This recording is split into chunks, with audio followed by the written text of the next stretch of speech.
Pull someone's leg.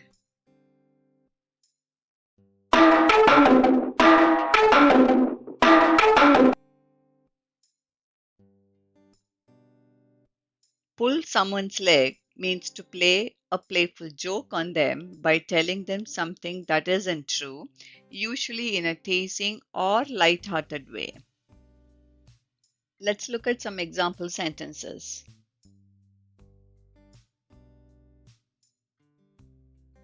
Don't take everything your grandpa says so seriously. He loves to pull your leg.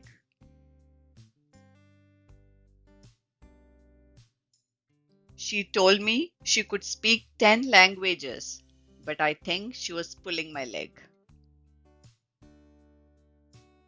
Let's do an exercise to better remember the idiom. For the given sentence, replace a word or words with the idiom so that the meaning of the sentence is not changed.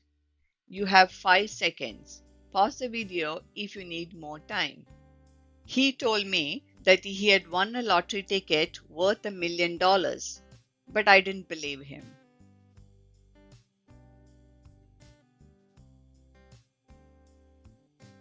He told me that he had won a lottery ticket worth $1 million, but I think he was pulling my leg. Now it's your turn. Write a practice sentence in the comments. If this video helped you, like, share, and subscribe for more idioms like this. Thanks for watching.